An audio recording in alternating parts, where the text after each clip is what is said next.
Recently, I've really been into the chrome visuals, and I'll admit, I definitely should have practiced this technique a little more. However, we're here now with my first attempt of a chrome graffiti piece.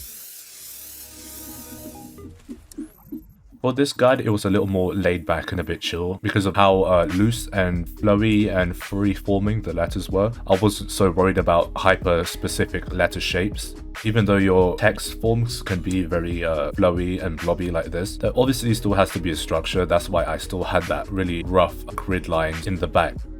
And as you can see here with the bigger brush, just getting in those bigger overall shapes down before I start refining it here. As you can see, I'm cleaning up all the corners here, making sure it's as smooth as possible. Now this was really challenging, and I've got to admit, with this chrome stuff, I barely practiced it, but I did manage to get the gist of it quite quickly, even though this isn't as refined. I feel like it could be a lot more refined than this, but yeah, I was just way too excited to show you guys that hey, I managed to pick up on this cool chrome effect. I really want to show you guys in a whole video in itself.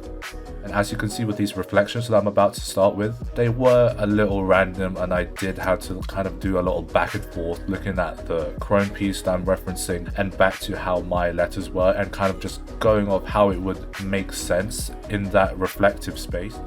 But definitely with a lot more practice than I did, I probably would have had a way more refined visual outcome. But I feel like as a first few attempts of this, I think it's pretty decent. Okay, so in this part of the video was probably the most challenging one. Even though I was looking at a reference, it was still really hard to put down these reflective surfaces in a way that made sense. Yeah, as you can see with the tones that I add down, you can see some are swirling around the shape. There's some dots here and there, and I tried to make it not look as random as possible. I tried my best to really make it look like it makes sense there, and obviously it helped when I was looking back and forth at the reference. And even when it was quite random at times, I still feel like it visually made sense anyway, and I think it wasn't as bad as I thought, coming to think of it.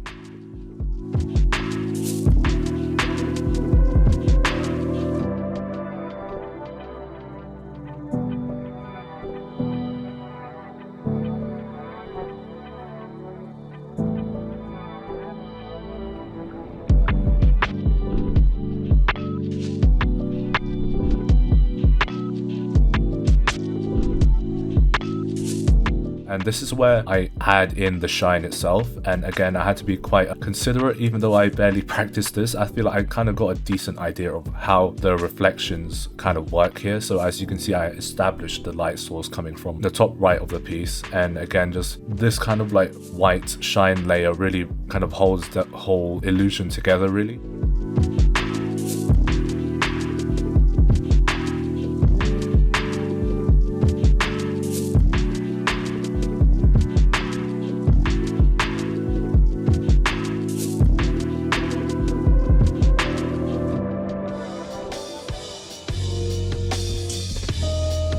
And as you can see at the bottom of the letters, I begin to increase the base block color, and just with that little bit of reflective bounce of light at the bottom of all these letters really hammers home that chrome reflective surface. I just thought I needed a final darker-ish tone because it looked a little flat, and I personally believe this darker tone that I added now really saved that kind of visual design that I was going for. It really just added to the shininess to it.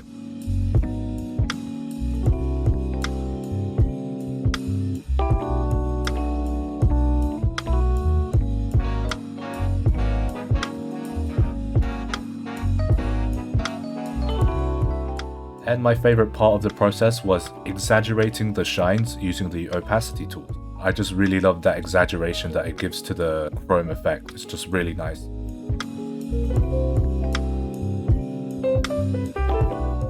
And I even add those little twinkle or sparkle things. I forgot the name of them, but I feel like I was going a little overboard with it now, but yeah, it turned out okay.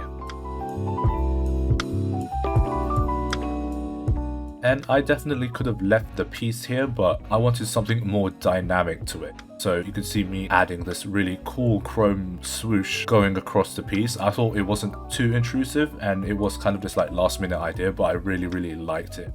And you can see how loose and how I just kind of suggest the reflective surfaces on the smaller blobs. because again, it's all about the piece as a whole, and I wasn't really too fussed about the hyper accuracies or how this blob reflects certain light and stuff like that. Finally, to really bring this piece out from the wall and really give a sense of depth to all this like chrome liquid going around, with the lowest opacity, again, we're going to use the opacity tool for the shadows. And as you can see, even with the chrome liquid going across, I made sure that the shadows kind of wrapped and warped around the text to really sell that dimension to the text.